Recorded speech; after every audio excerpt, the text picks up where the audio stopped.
Great. Hi, everybody. My name is Beth Johnson. I just clicked the record button, just so folks are aware. My name is Beth Johnson. I work in the Eberly College of Science as an intellectual property and technology transfer liaison. I was pleased to be introduced to Morris and thought he would be a wonderful speaker for us today during Startup Week. And I'm very grateful to Dr. Gagnon for agreeing to host him. So I'll introduce Morris, and then we'll have a few housekeeping reminders before we turn it over. So Morris Taradalsky is a co-founder and chairman of Napa Technology, which is the worldwide provider of the most effective intelligent wine preservation and dispensing technology found in the marketplace today. Previously, he served as the VP of Engineering and the Chief Technology Officer for Brocade Communications and as Executive VP of Engineering for Exodus Communications. He also held management positions at Apple Computer, including the Chief Information Officer and the VP and General Manager, where he introduced Apple's first line of network servers. Morris started in the corporate world at IBM, where he had a distinguished 18-year career, including managing IBM's largest programming laboratory, filing numerous patents, and receiving IBM's Invention Achievement Award. Morris received his bachelor's degree in mathematics from Penn State in 1970, and he received the university's Alumni Fellow Award in 1994. And he currently resides in San Jose, California, and he consults with numerous startups ventures. So Morris, thank you so much for joining today. We are recording the session for those of you who are just joining. I will ask you to please mute your microphones if you haven't already, so that we don't get any unnecessary backfeed. And as we already indicated, we'd like you to utilize the chat box if you have a question, and then at the end we can ask those questions for you, or we can call on you for you to ask your question. So with that, I will turn it over to Morris. And we'll get your slides pulled up here, Morris. Okay, well, good afternoon. For me, it's morning, but afternoon for all you people. Originally, I had planned on being on campus for your Startup Week festivities, but of course, due to the COVID-19 pandemic, everything has changed for everybody. I'm currently broadcasting to you from my home in San Jose, California, where my wife, Hannah, and I have safely locked ourselves away from humanity. Let me just get the slide up. There we go. It's been exactly 50 years since I graduated from Penn State and entered the crazy world of corporate America. I still remember my days as a long-haired hippie sitting and studying by the duck pond at the Ogons campus in Abington, Pennsylvania. I was listening to the Beatles and Bob Dylan on my tape deck. Well, the hair is gone, but I'm still listening to the Beatles and Dylan, but now on my iPhone. It does sound a lot better. The last time I was physically back at State College was over 25 years ago, in 1994, when I was honored to be named a Penn State Alumni Fellow. About 10 years later, I co-founded my startup, Napa Technology. So it was 35 years from the time I graduated from Penn State, weaving my way through corporate America and Silicon Valley, that I was ready to build a startup business from scratch. Well, I imagine that a number of you are not going to wait that long. What I'd like to do is share the highlights of my journey and provide you with some insights and lessons that I learned along the way on my 50-year adventure.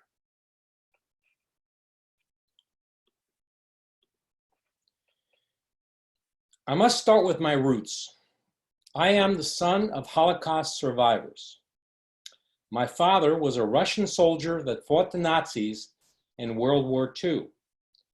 My grandparents and the surviving members of my family that were incarcerated in the Mogilev ghetto were freed. Without the heroism of my parents, there would be no story for me to tell you. I was born in Poland and grew up in a displaced persons camp in Salzburg, Austria. Now you know why my second language is English. That's me sitting on my grandmother's lap. In 1948, President Herbert Hoover signed the Displaced Persons Act. This authorized our family to immigrate to America on the U.S. Navy ship, the USS General R.H. Blatchford, in 1951. We settled in Strawberry Mansion, a poor North Philadelphia neighborhood. My parents never had the opportunity to get an education, but they wanted the best for me. So I was taught to be an electrician by my Uncle Adi. Thanks to him, I became a first-class electrician and developed the never give up work ethic. School was not a priority for me at that time, and college was out of the question. I wasn't the school's biggest troublemaker, but I was a class clown and spent a lot of time in detention. After moving to Philadelphia, Northeast Philadelphia, and while at Northeast High School, I met Hannah, my future wife. Without her, who knows where I would be today? Thanks to her, I started taking school seriously. I hated the dirty and dangerous work that I was performing as an electrician, but how could I get accepted into college if I hadn't taken the required academic classes? I went to see my counselor at Northeast High School to seek her advice on how to get into college. Her response was, forget it. Given your track record, you'll never make it in college. Just be happy being an electrician. Nothing could have motivated me more. I was determined to do whatever it took to prove her wrong. That was great motivation, right? I took academic classes at Lincoln Prep in downtown Philadelphia, and I pulled straight A's, and after taking the SATs, I applied to Drexel Institute of Technology, the University of Pennsylvania, and Penn State University. I wanted to earn a BS degree in electrical engineering. I was rejected by all three. But Penn State offered me the chance to enter the 2-year associate degree program at the Ogons campus in Abington, Pennsylvania. After 1 year, I was able to prove that I was worthy of being accepted into the 4-year degree program. Math came naturally to me, so I became a math major with a minor in physics. I did really well and was honored to receive scholarships and academic awards. I have to thank my mentor, the late Professor Emeritus, Dr. Anton Glaser, for helping me understand and appreciate the world of mathematics. Hannah and I were married while still in school. Shortly after that, I transferred to the State College campus. In 1970, I graduated magna cum laude with a BS degree in mathematics. I felt that Penn State gave me the foundation that I needed to succeed. I love mathematics. I learned how to solve problems, think logically, and how to do the research to find the answers to any question. By the way, there was no Wikipedia or internet in those days. I actually had to read books. Computer science had not yet been offered as a major, but I had taken some computer science classes and felt that computers were the future. After my graduation from Penn State, I wanted to learn more about computers and thought about continuing, but coming from a poor family and not earning enough to cover 1 month's rent, I needed to go to work and earn money. Although I had received many nice job offers from companies such as Texaco and Bell Labs, I accepted my lowest offer with IBM, the market leader in computers. I accepted the IBM offer as a junior programmer in Poughkeepsie, New York. I viewed this as an investment in my future. At that time, there were no personal computers or laptops and computers were primarily used for business. I was terrified when I visited the computer room. It looked as large as a football field. I thought to myself, how was I going to figure out how all of this works? I was overwhelmed. As I met the other members of my team, and after completing some of the training, I got more and more confident.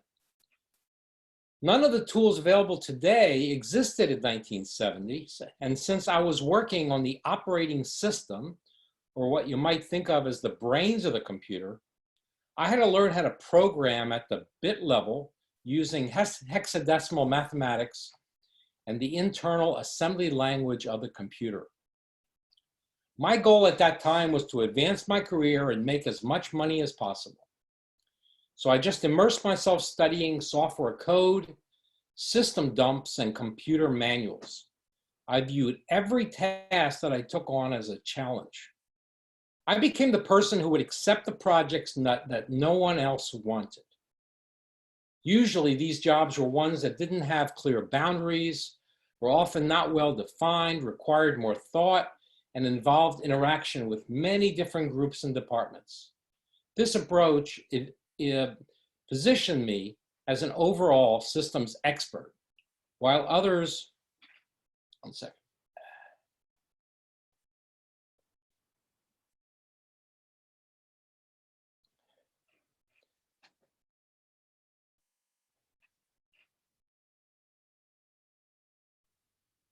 Sorry, my computer got a little stuck here.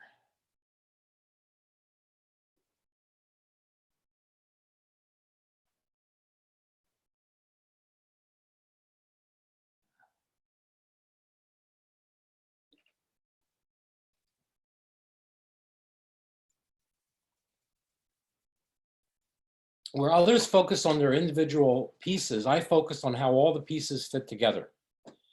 At this time, computers were extremely expensive. Given the high price of computers and storage in the 70s, finding ways to improve the performance of the system and the utilization of storage were critical.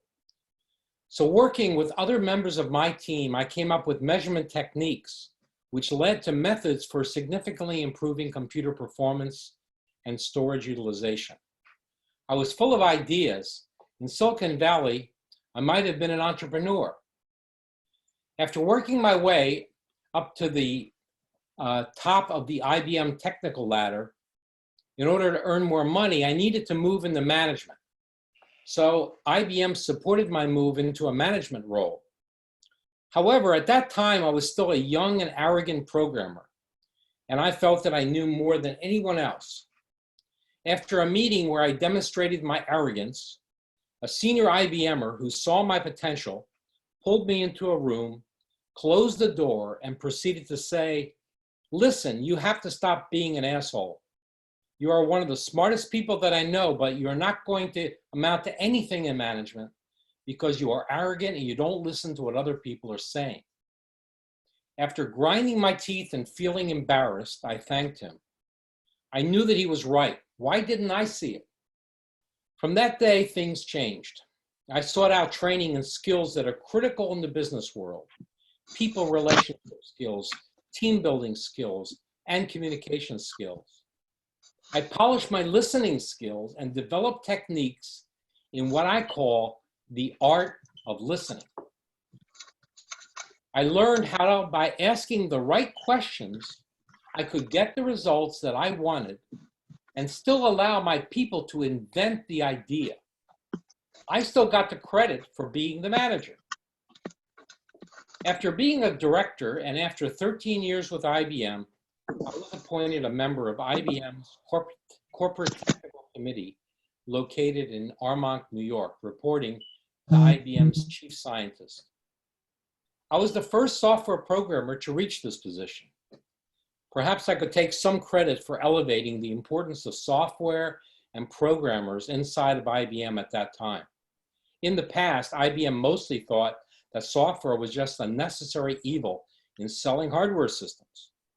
Boy, has that changed. 2 years later, I was appointed as an IBM divisional vice president and an IBM general manager of the largest IBM programming laboratory in the world. I would now manage 2,000 programmers.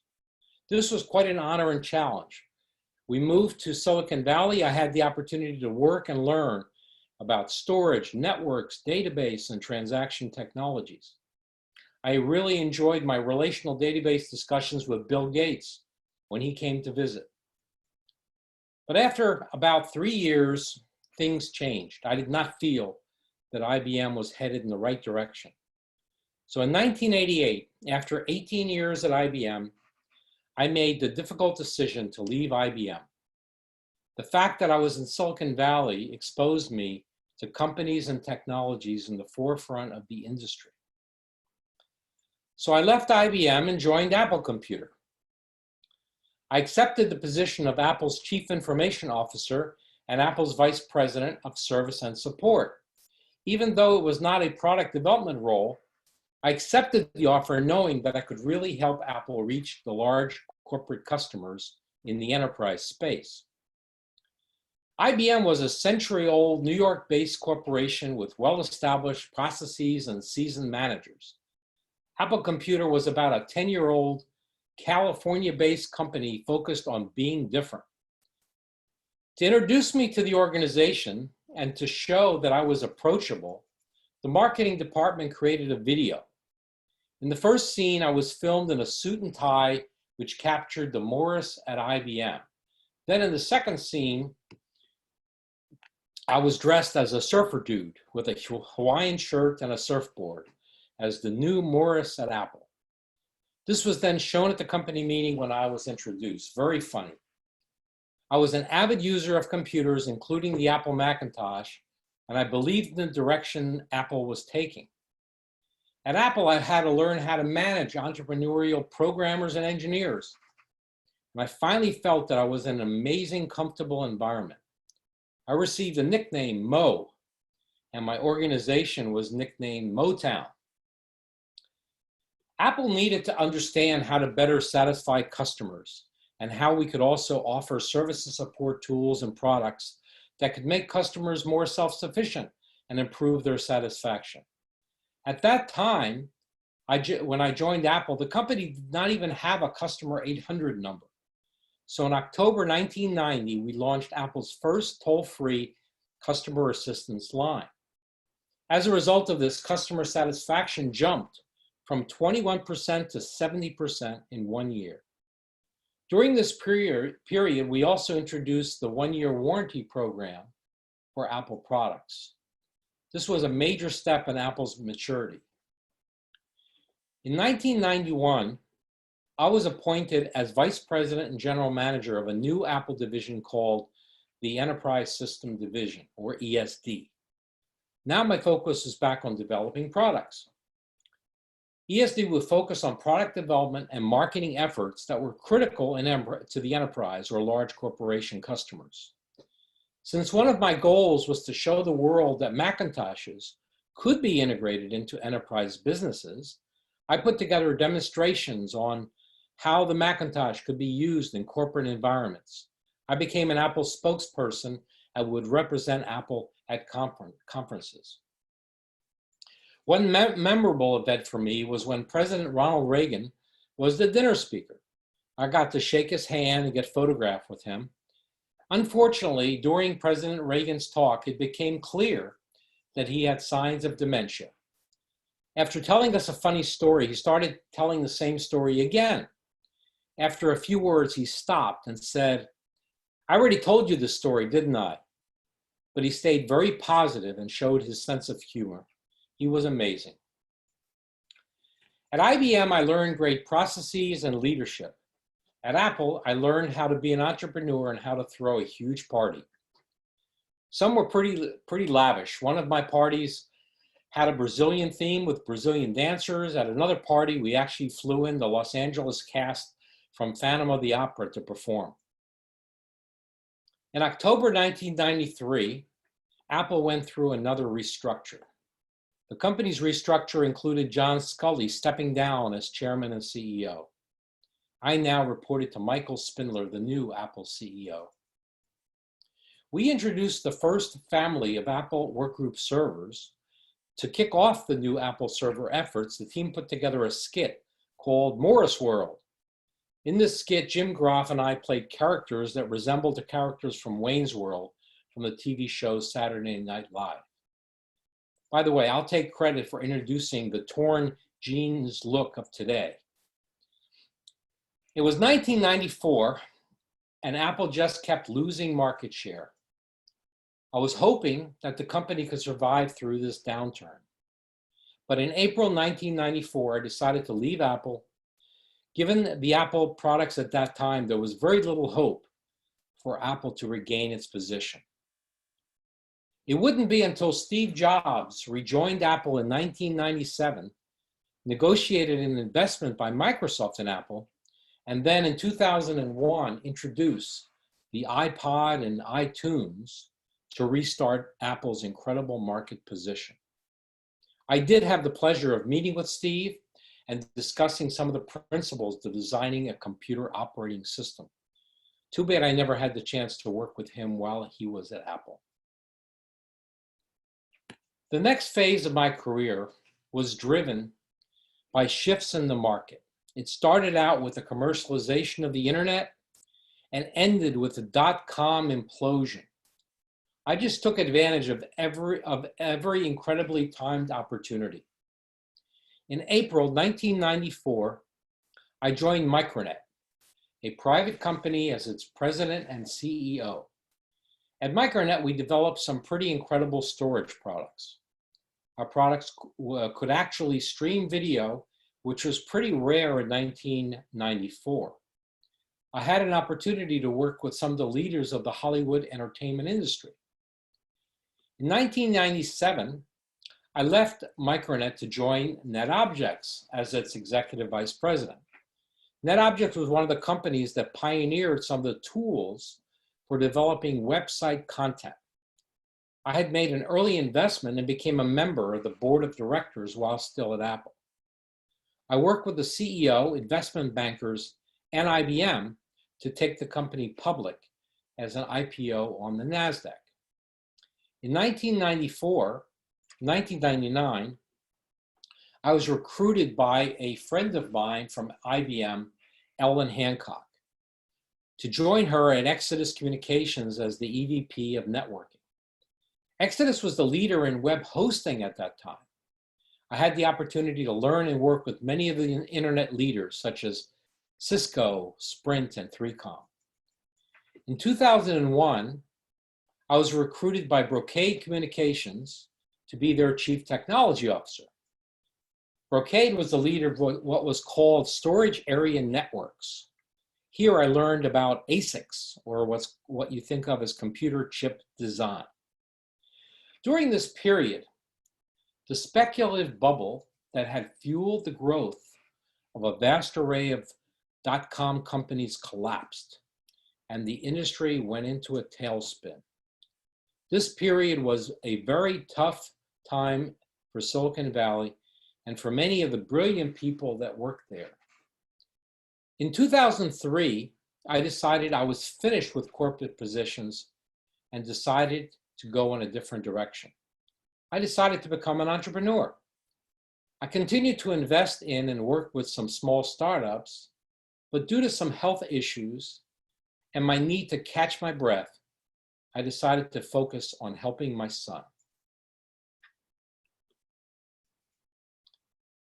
My younger son, Jonathan, has always been involved with music and wanted to enter the world of music production. He needed to learn about music business, so in March 1999, I partnered with a world-renowned music engineer and created Future Rhythm LLC. The Future Rhythm studio attracted world-renowned artists and composers such as MC Hammer and Boyz II Men. However, we learned that the music business was also going through a transformation. The need for music recording studios was becoming more obsolete. This was primarily due to the move from analog to digital technology. Why pay for working in a recording studio when you can do a lot of your work in your own computer at home? So rather than fight the inevitable, we transformed Future Rhythm from being just a recording studio into a fully qualified digital media school. Futurism became a California certified private post-secondary school. We had to set up systems for sales, marketing, student tracking, classroom management, inventory management, and financial management. When John was ready to take over and become the executive in charge, I was now ready to focus on something new. What new business could I create? What would become my next adventure? It was pretty obvious that I should go into the wine business, right?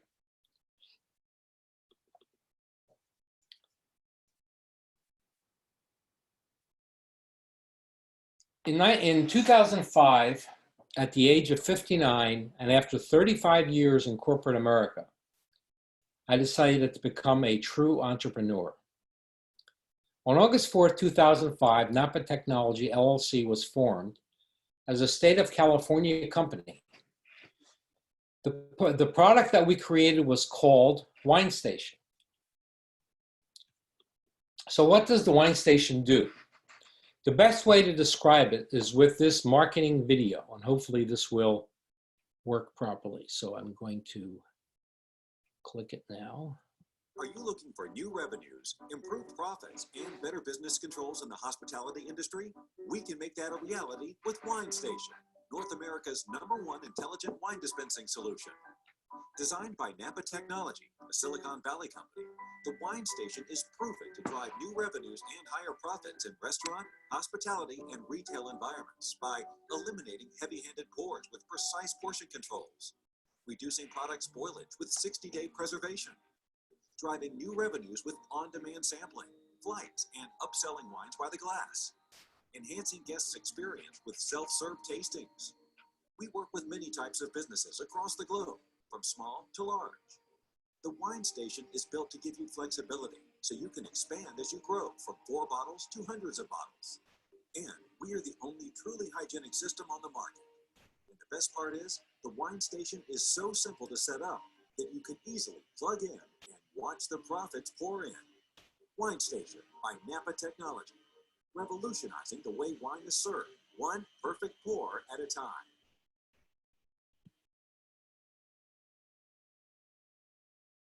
Okay, so experience and commitment to excellence led to an incredibly high quality product with high reliability. By the end of 2019, Wine Station became a worldwide brand. We had collected over 41 million in cumulative revenues and positioned the company as North America's #1 brand for wine dispensing systems. The Wine Station serves more than 30 million ounces of wine annually through installations worldwide. Napa Technology is now a standard for major hotel chains, cruise lines, restaurants, sport arenas, and supermarkets. This was an amazing accomplishment given that the company was started from the ground up with no salaried employees, no office, and very limited funds. I am now chairman of the board, and my business partner, Nick Moesidis, is the CEO. My son, Jonathan Taradalsky, is the vice president of operations. So how did we do it? I would like to take you through some of the key decisions that we made to get to this position. Like any startup, the journey starts with a big idea. In March 2005, after a meeting with 2 acquaintances, Nick and Jeff Brooks, at the Almaden Roasting Company, a coffee shop in Almaden, California. By the way, Starbucks was not yet released throughout the US as it is today. We came up with a big idea. Let's create a franchise wine bar business. Sounds like a good idea. We all enjoy wine. Why not? The plan was to open the first wine bar proof of concept and then sell franchises. We quickly learned that when a wine bottle is uncorked, the wine is exposed to air, causing the wine to start oxidizing. Oxidation causes the wine, red or white, to lose vibrancy in both color and flavor. If exposed to air too long, a wine can become oxidized to the point that the wine turns into vinegar. In a wine business, unless the wine can be consumed in a day or two, it will go bad and the wine profits will be lost. However, there were several wine preservation and dispensing systems on the market aimed at helping to preserve wine. We visited numerous wine bars in San Francisco and learned that there were a number of products that had actually given a bad name to the use of wine dispensing systems. Many did a poor job of preserving the wine and needed excessive cleaning. One customer told us that his system became a toxic waste dump. As we discussed what we heard, we had an aha moment. After all, we were technology people with a vast experience in building, selling, and marketing technology products. We were confident we could build better machines with higher quality and better technology. So we immediately shifted our focus from building brick and mortar wine bars to bringing technology to the wine dispensing business aimed at the huge wine market. This became our big idea. We were very excited. So another key question is, how big is the market?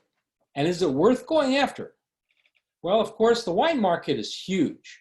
It's over $70 billion being spent on wine worldwide.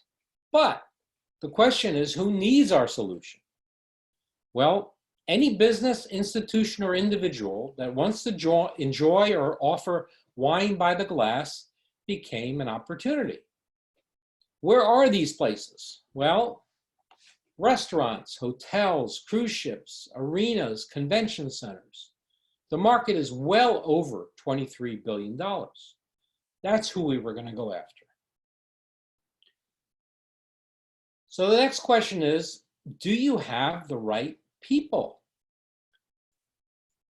Well, in our case, I was lucky enough to have two individuals that I had worked with. One was an expert in marketing, Jeff Brooks, and another was an expert in sales management and selling. And I was, of course, the technical guy, the engineer, and by the way, I was also the financial guy, which is kind of funny because most engineers don't have that kind of background. But of course, going through everything I had gone through in the past, I did learn quite a bit about financial management. As we needed other people, we brought them on, including people for manufacturing, and of course, John for accounting and operations. We needed someone dealing with electrical engineering, and we outsourced most everything else: legal, tooling, mechanical engineering, and contract manufacturing. One of the key things I want to emphasize is that as you create your teams, don't just look at the technical people or the engineering people, because you will not succeed if you don't focus on the other elements that make a business successful, like marketing and sales.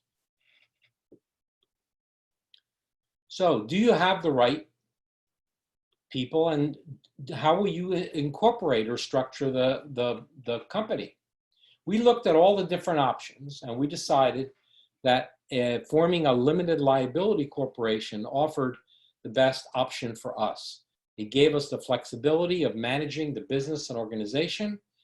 It gave us the personal liability umbrella that we wanted, but it also gave us a way to pass any profits on to the members directly, as opposed to what was called double taxation, which you have to go through if you are actually a C Corp.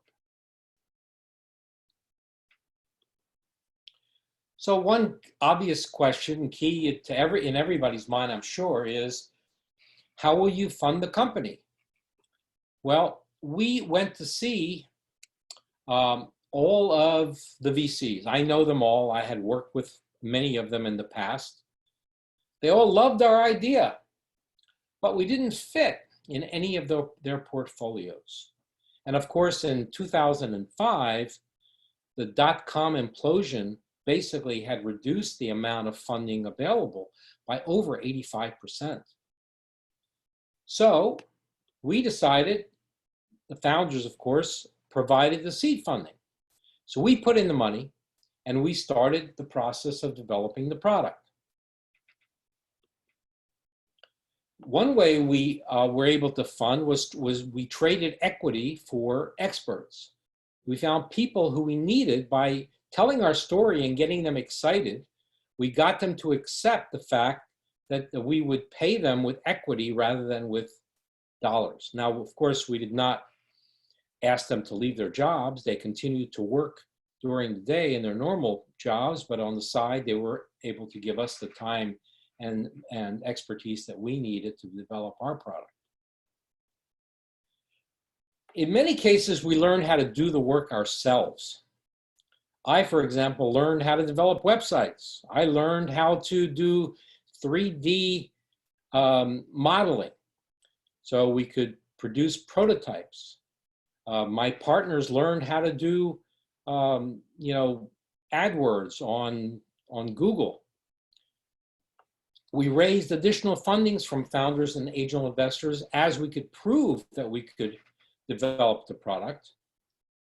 And we deferred our compensation and reinvested all of the receivables that we got, the money that we received, into the business, back into the company itself. And of course, that's a difficult thing for many of you, I'm sure, since you would need the money. And of course, there are other mechanisms for raising that money.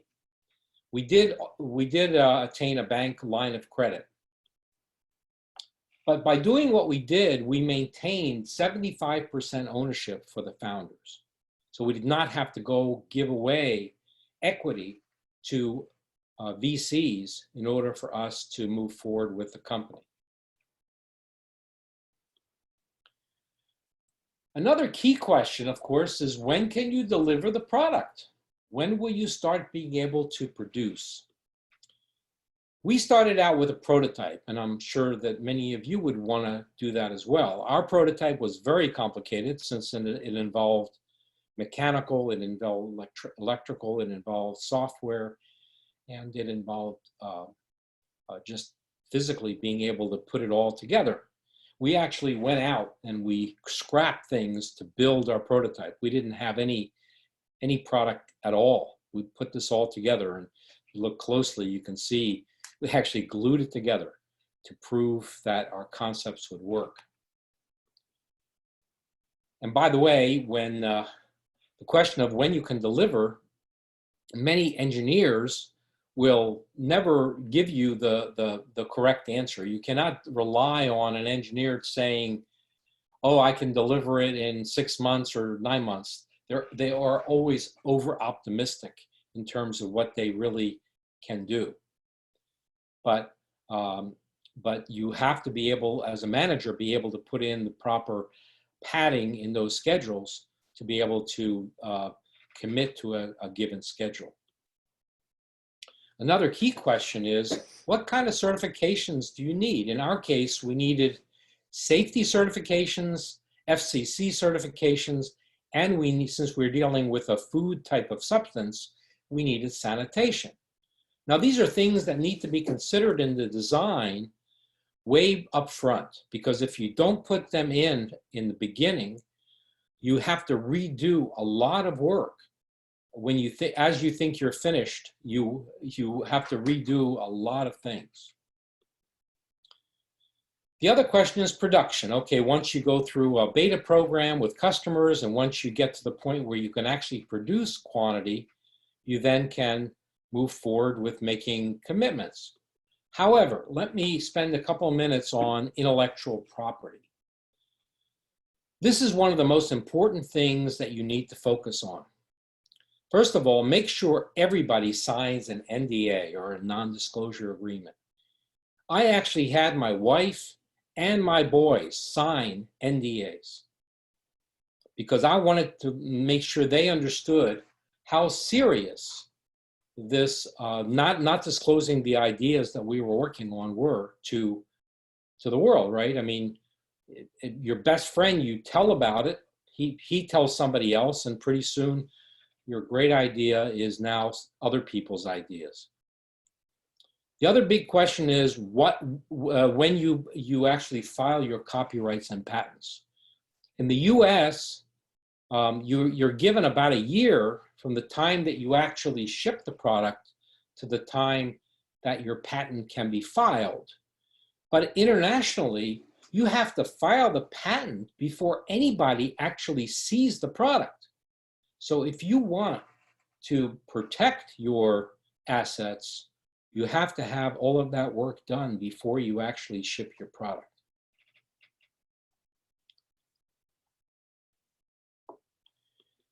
Now, the other key question when you're developing is what expertise will you need? Well, in our case, it was a pretty complicated product.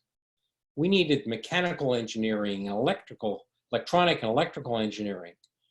We had to deal with models, 3D models, and learn how to do CAD/CAM design.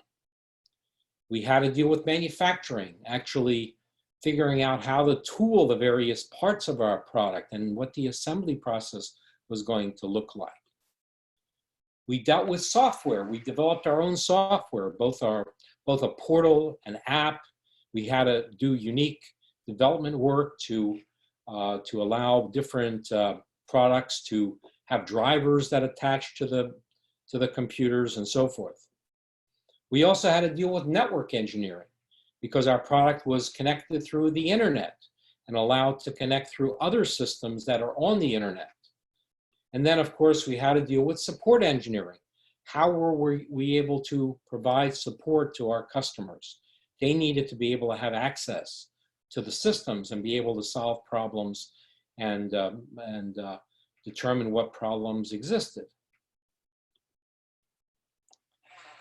One of the most difficult topics to deal with are the financial questions. It's probably one of the most uncomfortable subjects to deal with. How much will it cost to build? How much will it cost to ship? What about the support for the product? How much margin do you need to make? How much will customers be willing to pay? Well, in our case, we determined that we had to charge between $4,000 and $6,000 for every 4-bottle system. Now, this seems like a lot of money, and it probably is to a lot of people. However, the way that you justify it, oh, and by the way, this represented about a 60% margin to us in terms of charging this amount. But the way you justify this is by providing return on investment. Why should the customer believe that they're going to get a return on their investment? If they buy one of your systems for the $6,000 to $7,000, how do they know they're going to get a return? So we put together models that basically showed them why they were going to get a return. It estimated the amount of overpouring of wine, the amount of waste that they had, the improvements they would see to their profits. We actually determined that their return on investment would be between 6 and 9 months, which is pretty amazing for a product because usually it's more than a year.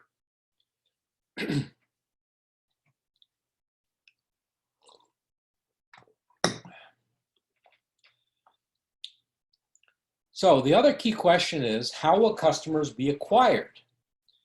Are you going to need sales reps? Will you be selling direct or through other vendors or distributors?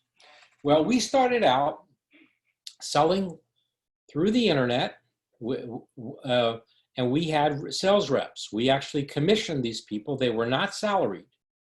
They were actually given a commission. They got 10% of all of our sales. And we still have some that are with us today that are doing very, very well with this, using this approach. However, how will you really be able to get those customers to want your product? Well, it's all about the website. It's all about the design that you have, how efficient it is, how quickly customers who visit you will be able to get the information they need so you'll get them to buy your product. Also having to deal with online ads and search engines, what's called search engine optimization. Some of you are probably familiar with this, but we did a lot with Google AdWords. That's most of the leads that we get are with, excuse me. or with Google AdWords. We also use Facebook and Instagram and YouTube and LinkedIn. One of the things that we found is that by doing the proper search engine optimization, you would be able to reduce the amount of costs, because then you would pop up with a search without having to have people click on an ad. So this is something that everybody should be looking at. Will there be channel partners? In our case, we are selling through Amazon. We are selling through Costco. We developed a OEM agreement with a company called Decor that's owned by Samsung. They're a high-end kitchen company that also sells our product under their brand. So we develop it for them and they sell it. One of the issues with channel partners is all of a sudden all your pricing has to change.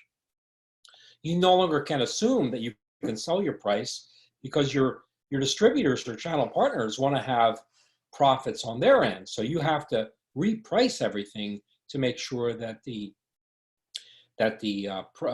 additional value that they want to get out of it is in your pricing.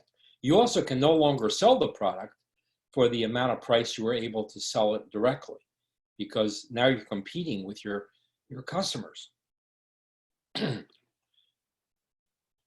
Then, of course, how are you going to service and support the customers? And that's a cost, and it's something that you have to have. In our case, we have to have it 7 days a week, 24 hours a day, because a lot of our customers are serving wines at all kinds of hours throughout the world. So we have to make people available.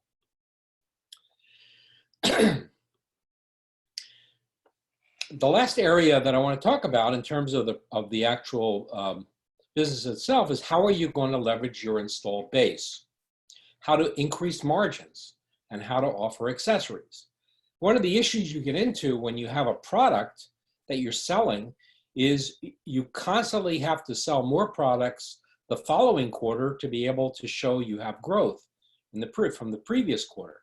So you leverage your customer base by offering all kinds of additional items, such as accessories. We offer phone support warranty. We offer a maintenance program. We offer gas. We actually use argon gas, so we actually have labeled it and sell it to our customers directly. We have cards that are used in our systems that we sell, and other items. Then what are the follow-on plans? Because just coming out with one product's not good enough. So we have leveraged many different ideas. We have we call a wine station cellar. We have a champagne preserver. We have a spirit station. We've done what's called room key integration for hotels that can then, as you check into your hotel, you can use your card in our machine automatically, and it charges your room. And there are a lot of cost reduction ideas that we have in our plan. And then the big idea we have next is being able to hook up a lot of these systems through the internet, through the Internet of Things, through the cloud, and provide the service through that method. And we're making a lot of progress on that. So that basically summarizes the Napa Technology part. And so what were the keys? What were some of the keys to my success? Well, first of all, it was my uncle, right? He taught me my work ethic, which I still have today. My wife, who made me turn my life around and be able to focus on being, somebody that can grow and make money and do all the things that I do. Penn State, as I said earlier, Penn State was one of the foundations for me and taught me how to do the research and the work that I finally was able to do. IBM gave me the opportunity. I learned a lot there and was able to get into many major projects. And of course, Apple, where I learned how to deal with entrepreneurs. And then lastly, my grandkids. Family is extremely important to me, and I have 5 grandkids, and I'm very proud of all of them. And they are, they motivate me as much as anything today. So what are most philosophies? So I want to leave you with sort of a summary of a lot of these things that I talked about. Be self-confident with a can-do attitude. I am very optimistic. I never say I can't do something. I always find a way to get it done. Be prepared for change. It is the only constant, as we're all learning now with this whole pandemic. Be ready for change. Consider taking on the challenge that no one else will. What I've learned about that, as I did in the IBM days, is that's some of the most challenging work, and the work that you probably can really gain a lot of knowledge from. Tastefully market yourself. If you don't, no one else will. I mean, I learned how to basically market myself to my management, to other people outside of the organization. Don't assume that your manager is going to do that for you. You have to do it yourself. Don't be afraid of making a mistake. That's how we learn. But fess up to your mistakes and never make them twice. Develop your communication and people skills and master the art of listening. Listening is a critical part of communication. In fact, it's more important than actually talking. That's what I've learned. Be both a student and a teacher. I'm always learning, but I'm always teaching. Don't be afraid to take risks in your career choices. But more money is not always the right answer. I had many opportunities to make more money, but sometimes, showing your loyalty, showing your commitment, showing that you can get work done is more important. Don't forget about your friends and family. You do need each other, and you do need that support. I mean, I know that for technical people, sometimes they get totally immersed in the work, but you find out pretty quickly that you do have a need for friends and family. Have fun, be compassionate about your job. If not, do something else. Planning is great, but often there is no substitute for the right timing, being at the right place at the right time, or just dumb luck. So with that, I am now done with my presentation, and as a mathematician, and I've proven my theorem, I now say QED. So with that, I will turn it over to questions. Excellent, Morris. Let me check the chat here. I don't see anything coming up in the stream, but I have one initially, Morris. When you think about your career, and you touched upon this in your story, but maybe you could share a little bit more about a particular challenge or roadblock that you ran into, and how you encountered it and moved on and were able to grow as a result. Oh, wow. Well, I think that one of the big challenges for me was during that period that I was talking about, when the internet was being commercialized, and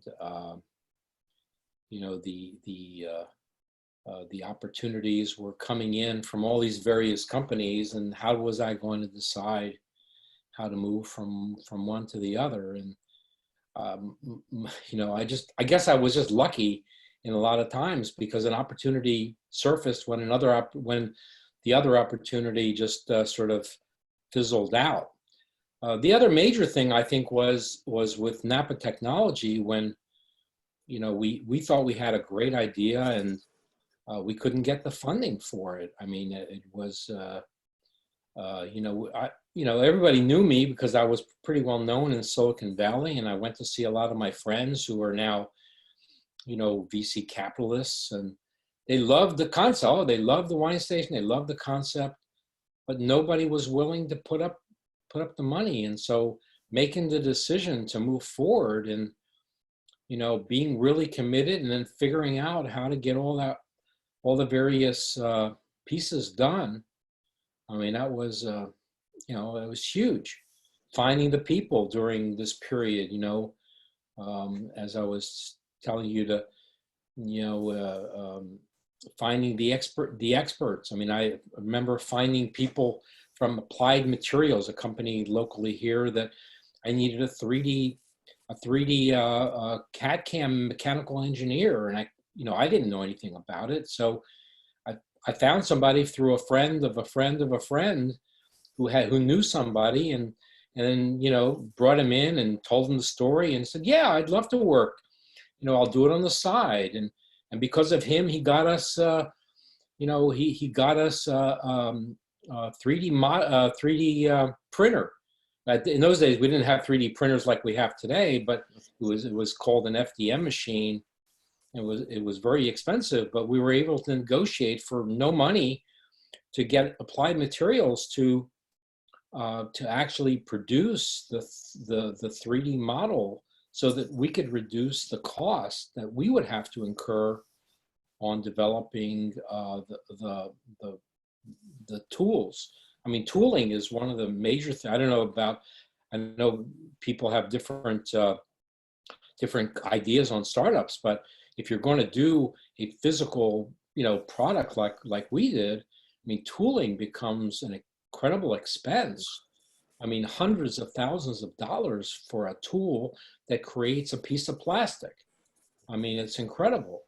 And so, being able to find a way to get that done, so that we could reduce the amount of change that we'd have to incur on on the actual parts, was pretty incredible. So there are a lot of things. I guess those are some examples. No, that's great. I mean, you have this resolve around these challenges that a good number of people could just throw their hands up and say, this is just too big of a challenge to go over. But, you worked your network, talked with people, figured a way to work around some pretty tremendous obstacles, utilizing the resources that were maybe, 1 or 2 degrees away from you, right?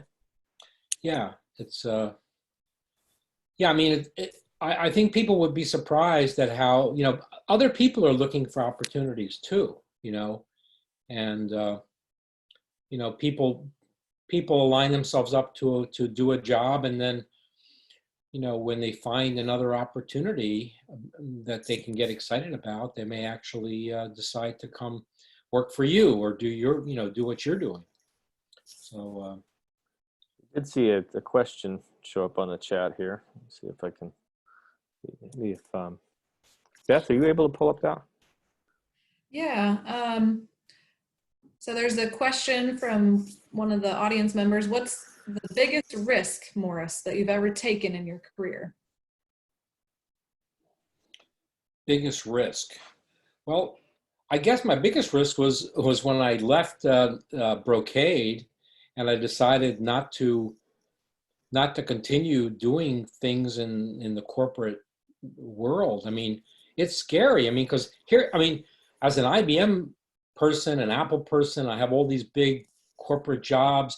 You have all these staffs, right? I mean, it's amazing. You go to these large companies, and they have all these groups, and you don't have to worry about the P&L. You don't have to worry about the balance sheet. You don't have to worry about, arranging your travel, and you don't have to worry about doing all these things. And all of a sudden, you have to do everything, and, are you ever going to work again? I mean, are you ever going to do anything, again?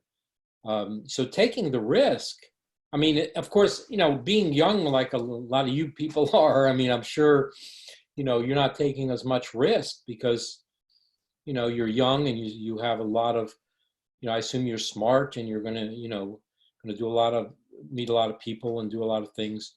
In my case, I mean, here I am. I mean, I'm in my 50s, and, what am I going to do? And trying to get a job when you're in your 50s and 60s is not easy. Okay, even as much as much exposure I've had, as many jobs and executive positions I have, at some point they don't want you anymore. So it doesn't matter, because they want somebody that's going to go longer than you're going to go. So I think the big risk is when I decided to actually get out of the corporate environment and go and really do something myself. But it was very invigorating. It was very invigorating. I mean, when I did Futurism with Jonathan, my son, and I saw his passion and what he wanted to do, I got excited. And I mean, I guess I proved by being able to do that, I proved to myself that I pretty much could do anything. I mean, aside from the corporate things, because the other thing, the other risk, and I didn't realize this risk until later in my career, was getting out of the technical role. In the beginning when I was at IBM, here I am. I mean, I made I was good. Okay, I'm admitting that. I was technical. I got in and was able to do coding, and I was able to do all these different tasks that you do as an engineer. And then I made it up to the highest ranks of IBM at the time, and then I said, okay, I got to get into management. The problem with getting into management is unless you're in a certain role, maybe when you're a doctor or something, in a medical profession, it's different. But when you're in a company, a corporation, and you decide to get out of the technical role and into a management role, you now lose contact, you lose credibility with the people that used to respect your opinions and used to listen to what you think and things like that. And now you're now in management. Okay, people are afraid to tell you the truth. Okay, because you're now controlling them. You now are going to decide who gets hired, who gets fired, how much money I'm going to, how much money I'm going to make. When am I going to get promoted? All of a sudden, you find that you're no longer in the same position. You're no longer buddy-buddy with the people that you could be buddy-buddy with. But you also lose this ability to understand technically what's going on. Because I used to love getting into the details and understanding all the various things, and how to do things and stuff. And all of a sudden, nobody's talking to me anymore. I'm now the manager, so. And as a manager, you become, I mean, I hate to say this, but I'm going to say it anyway, you become less valuable. I mean, you're making more money because you're able to but at some point, you're less valuable. And I even tell my son, my older son, Stephen, who works at NVIDIA, and he's a project manager for them, I say, don't get into management. Stay technical. Because everybody needs your technical skills. Once you get into management, you lose a lot of your value. Now, if you're Steve Jobs or Bill Gates or whatever, and you have all this money and you have the ability to do, but I don't know. I guess I've said enough about it. So ask me the next question. Well, there's actually a follow-up question. And that is, while you were still working in the corporate world, did you know for a while that you wanted to branch off and create something on your own, your entrepreneurial spirit? Or did you just see it as the end of the dot-com boom, and so it was a good opportunity for you to go in a new direction? Yeah. Well, that's a tough question for me, because I can't say that I really thought about being an entrepreneur while I was doing the corporate job. Now, I mean, I didn't have any, I probably did have ideas, but I didn't know that they were worthy of creating a company over, or, so it wasn't until I removed myself from my commitment, because when I committed myself to something, I was 100% committed. I mean, I just totally immersed myself in it. I didn't think about anything else. So from that perspective, I would say no. I mean, I did not think about. But then but I did. As I indicated, I did invest in some companies, and I did consult with some startups while I was in the corporate environment. So from that perspective, I said, okay, well, I'm helping entrepreneurs, I'm helping startup companies, but I'm not doing it myself. I'm doing it through those people. But it wasn't until I got out of the corporate environment where I actually thought about it. But I'm sure there are a lot of people who have ideas. In fact, probably some of the greatest ideas that have started companies came from people who worked at companies and had these great ideas and, you know, thought, oh, you know, I'm not able to do this here. I think I'll go start a company, you know. So anyway, that's all I have on that one. Mm-hmm. So the next question is about your Napa Technology wine station system. Yeah. The question is, do you offer smaller 2-bottle machines for use? Yeah. The follow-up question is that red wine and white wine might be best served at different temperatures, and is that possible in your machine? Yeah. Okay, I'll answer both of those. They're really good questions. Well, the 4-bottle, we decided to go with the 4-bottle footprint for what we do because our primary focus was on the corporate environment, and most of the time the customers are using, you know, either offering 4 bottles. We have a huge customer. You know, once this pandemic thing is over, we actually have one of the largest installations in the world going on in Macau, China. 500 bottles of wine by the glass. So we're actually installing, I think, 130 machines, 4 bottles apiece. Anyway, but each one of our machines, we have what's called a, I forget the name of it, but it's an insert into the 4-bottle, so you can basically isolate the cooling chambers. So you can have 2 bottles of white and 2 bottles of red. Yes, white you want to serve colder than red. We do have an insert where you can separate 2 of the whites from 2 of the reds and maintain 2 different temperatures. And we do recognize the need for a smaller version. We are working on a 2-bottle version right now, but it's primarily for hotel room. We call hotel room integration. We have an opportunity to actually start offering in hotel rooms a 2-bottle system.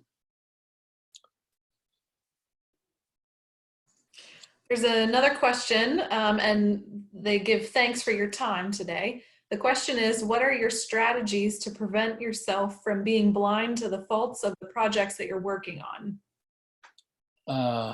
I'm sorry, I didn't quite understand. Can you repeat that again? Yeah, so do you have any strategies that help you from being sort of missing some of the faults of your of your projects that you're working on? How are you not blind to those faults? Well, I think that there are 2 parts to that. I mean, one is prototyping and getting. Well, I should have mentioned this when I had the chart up on a beta program.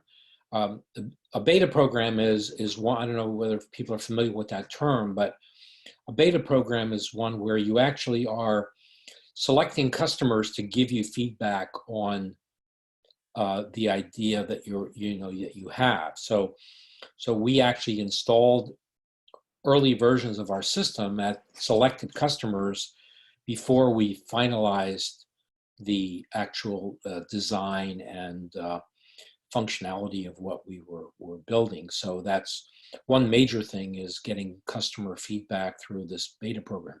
The other is customer feedback and just in general, you know, visiting with customers, you know, getting feedback from them on what their needs are, and then how to change the product and the functionality to be able to provide them what they need. So, and then, you know, our service and support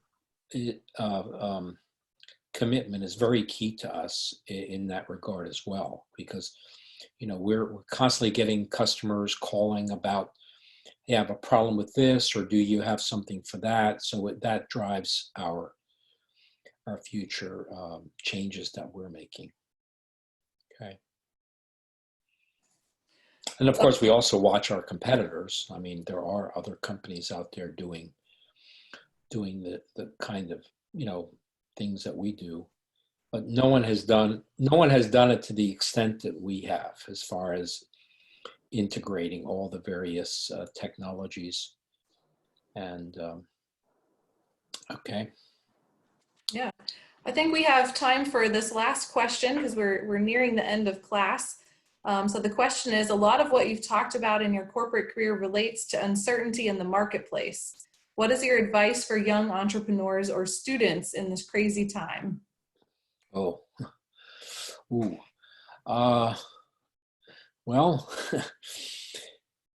in this crazy, I mean, obviously with this COVID-19 pandemic, I mean, my wife was saying that, oh, is there something we can do to help, in the world of testing, or in the world of, I mean, making face masks is a good idea today, right? Or creating ventilator alternatives. But well, I don't know. I mean, I don't know how to answer that question as in general. I mean, part of the question is, what interests do you have, and how do you turn your love for something into a business? I mean, as far as corporate is concerned, the corporate journey, I mean, I really, the IBM part of my journey was very, very critical for me. And,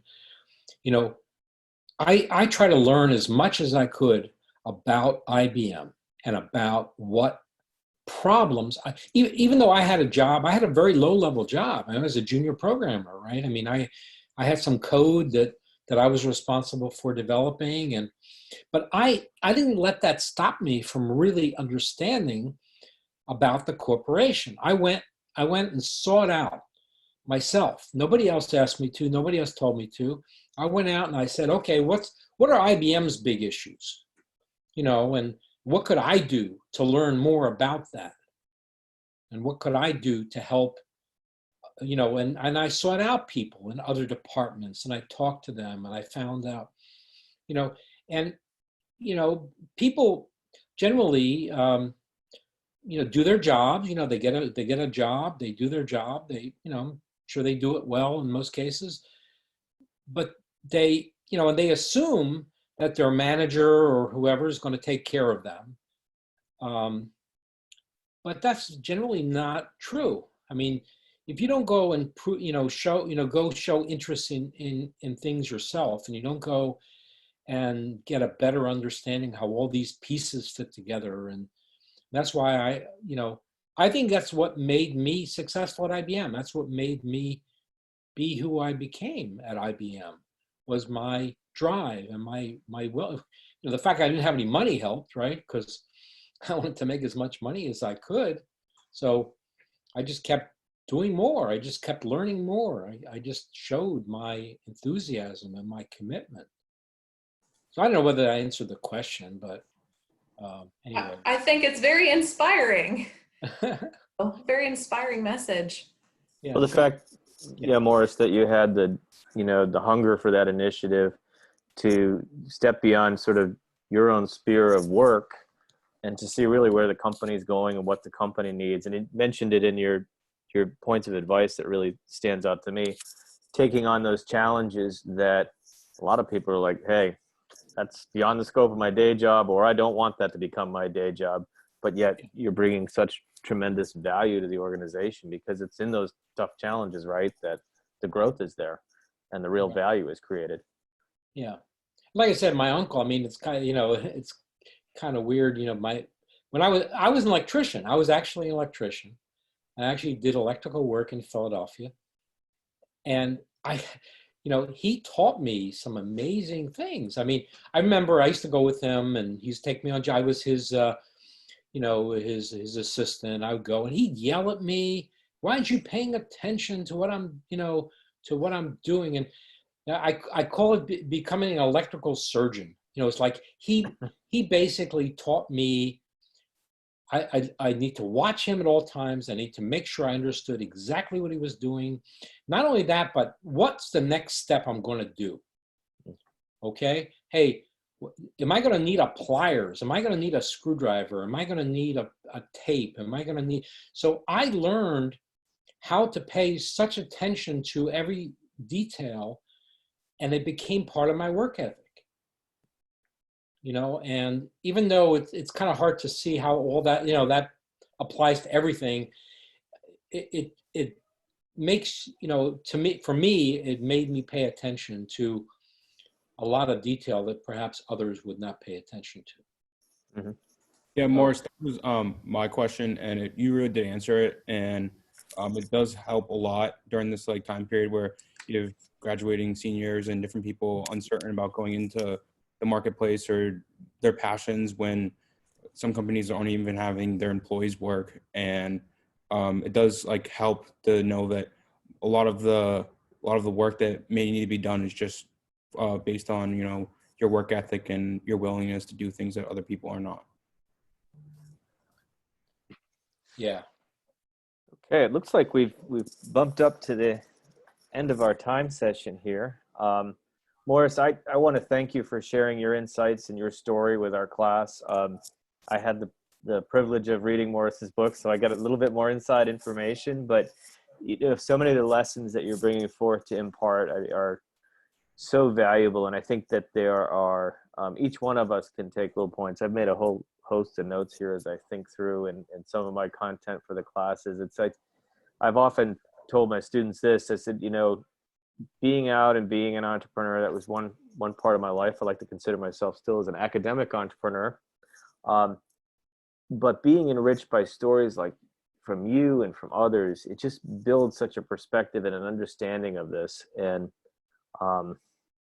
just tremendously rich and valuable. And I think that it's these lessons that you sort of, as I see the students out working in their careers, they're going to have a moment where we're going to think back and remember that talk that Morris gave. It was this point here that, wow, I'm experiencing this right now, or this decision tree that may unfold. Beth, we're going to stay on, a handful of us. I know that the class will probably jump onto their next Zoom session today. But thank you everyone for joining. Yes, thanks everyone. And for Engineering 310, I'll see you all on Tuesday. Have a great weekend. Enjoy some of this sunshine somehow, some way. And goodbye, remember everyone. Social distancing. Exactly. Okay. So we'll, it looks like most folks are starting to check out here. A handful of us will hang on here.